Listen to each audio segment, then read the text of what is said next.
समय रैना आणि रणवीर अलाहाबादिया मागच्या काही दिवसांपासून तुम्ही ही दोन नावं सतत ऐकत असाल।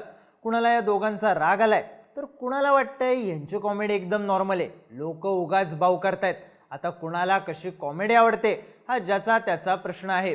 पण एक जमाना होता जेव्हा कॉमेडी म्हणलं की एकच नाव डोक्यात यायचं, the Great Indian Laughter challenge. एक काळ होता जेव्हा या शोनं प्रचंड हवा केली होती।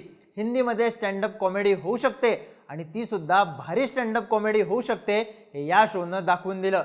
पण या शोची यातल्या कॉमेडियन्सची स्टोरी काय होती पाहूयात या व्हिडिओमधून। नमस्कार, मी चिन्मय आणि तुम्ही पाहताय बोलभिडू। 2005च्या या काळात भारताची क्रिकेट मॅच नसली आणि तरीही कोणाच्या घरातून नवजोत सिंग सिद्धूचं खटॅक आणि ठोकोत आली हे ऐकू आलं की समजून जायचं घरात ग्रेट इंडियन लाफ्टर चॅलेंज सुरू असणार। एहसान कुरेशीचे शायरी स्टाईलमधले विनोद, सुनील पालचं आयकॉनिक कॅरेक्टर रतन नूरा हे हिट होते। कधी पाहुण्यांकडे गेलो आणि नवीन प्रभाकरची पैचान कोण ही स्टाईल करून दाखवली तर खतरनाक वट तयार व्हायचा।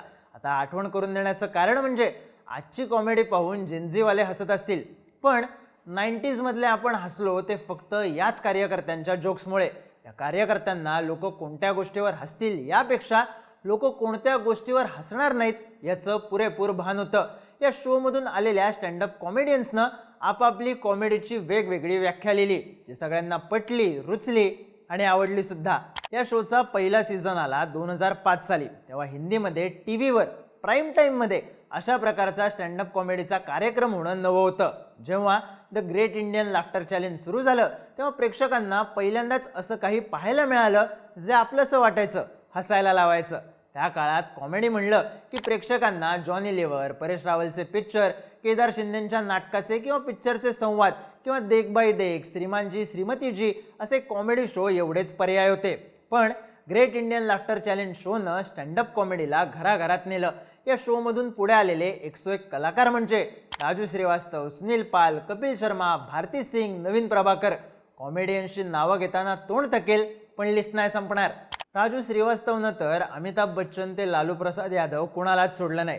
पुरात अडकलेल्या न्यूज अँकरचं त्याचं स्किट आजही तितकंच हसवतं।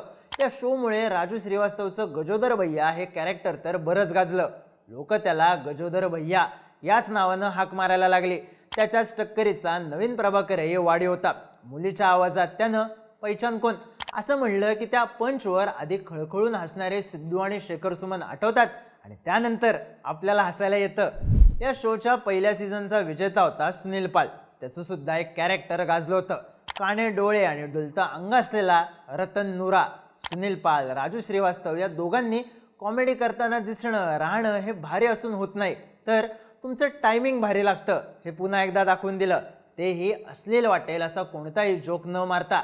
द ग्रेट इंडियन लाफ्टर चॅलेंजचा पहिला सीझन एवढा भारी होता किंवा त्याच्यात एवढे खतरनाक कॉमेडी स्टार्स होते की कपिल शर्मा या सीझनच्या ऑडिशनमध्ये रिजेक्ट झाला होता। पण पुढे जाऊन त्याने या शोचा तिसरा सीझन मात्र जिंकला। पुढं या शोचे 5 सीझन आले। दुसऱ्या सीझनमध्ये तर पाकिस्तानी कॉमेडियन सुद्धा होते आणि एका पाकिस्तानी कॉमेडियननंच हा सीझन जिंकला सुद्धा होता। पण या शोच्या सीझनमध्ये गॅप पडत गेली, म्हणजे पहिला सीझन 2005ला आला आणि शेवटचा आणि 5वा 2017ला।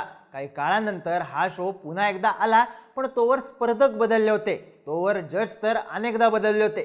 सिद्धू आणि शेखर सुमनची सर तर कुणालाच आली नाही, त्यामुळे या शो मधली मजा हळूहळू जायला लागली।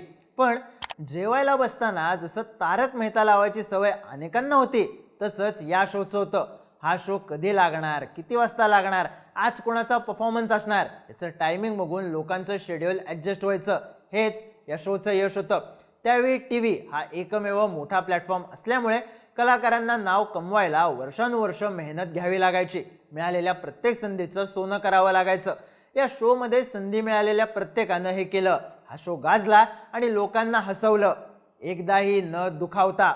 या शो नंतर चिक्कार स्टँडअप कॉमेडी शो आले, हिंदीतही आणि बाकीच्या भाषांमध्येही, पण त्या सगळ्यांना ग्रेट इंडियन लाफ्टर चॅलेंजची सर नव्हती। पण असं नाही की या शो मधले फक्त स्पर्धकच भारी होते, त्या टाईमला पोरांची क्रश बनलेली या शोची अँकर परिजात कोला आणि जज म्हणून बसलेले नवजोत सिंग सिद्धू आणि शेखर सुमन पण वाढी होते। सिद्धू पाजीच्या शेरो शायरीला शोमध्ये ब्रेक नव्हता, तेव्हा कॉमेडियन्सच्या जोक्सवर तर हसायला यायचंच, तितकंच सिद्धूची शेरो शायरी ऐकून सुद्धा। मुळात कसं आहे, the Great Indian Laughter challenge हा फक्त एक कॉमेडी शो नव्हता, तर प्रॉपर फील होता. त्या एका मंचावरून अनेक कॉमेडियन स्टार झाले, पण त्याहून भारी म्हणजे या शोनं भारतात स्टँडअप कॉमेडीची परंपरा पुन्हा रुजवली. आजही गजोदर भैया म्हणलं की राजू श्रीवास्तव आठवतो, रतन नोरा म्हणलं की सुनील पाल डोळ्यांसमोर येतो. त्या शोनं फक्त कलाकार नाही तर आठवणी दिल्या. त्या काळातली स्टँडअप कॉमेडी आणि आजची कॉमेडी यात बराच फरक आहे. लाफ्टर चॅलेंजच्या काळात कॉमेडी सहज होती, निरागस होती. गल्लीतल्या रिक्षावाल्यांपासून ते घरातल्या सासू सुनेच्या संवादापर्यंत सगळं काही स्टेजवर खुल्या दिलानं सांगितलं जायचं आणि त्यात आक्षेप घेण्यासारखं काही नसायचं. द ग्रेट इंडियन लाफ्टर चॅलेंजची कॉमेडी ही लोकांना हसवण्यासाठी होती, दुखावण्यासाठी नाही. पण आजच्या स्टँडअप कॉमेडीमध्ये एक वेगळाच ट्रेंड सुरू झालाय. आज स्टँडअप कॉमेडियन रोस्टिंगमध्ये घुसलेत, डँक कॉमेडीमध्ये पुढे यायला बघतायत. पण द ग्रेट इंडियन लाफ्टर चॅलेंजमध्ये कुटुंबासोबत बघण्यासारखा विनोद असायचा. पण आत्ताचे विनोद मुख्यतः फक्त तरुणाईपुरतेच झालेत. वेळ बदलेल, कॅलेंडर्स बदलतील, नव्या कॉन्ट्रोवर्सीज होतील, नवे शोज येतील. पण आपण अनुभवलेला ग्रेट इंडियन लाफ्टर चॅलेंजचा काळ आपल्यासाठी भारीच असेल. लेटंटला, डार्क कॉमेडीला आणि रोस्टिंगला त्या निखळ विनोदाची सर येणार नाही, हेच खरं. बाकी तुमच्या या शोबद्दलच्या आठवणी कमेंट्स करून नक्की सांगा आणि बोलबिडूच्या यूट्यूब चॅनलला सबस्क्राईब करायला विसरू नका.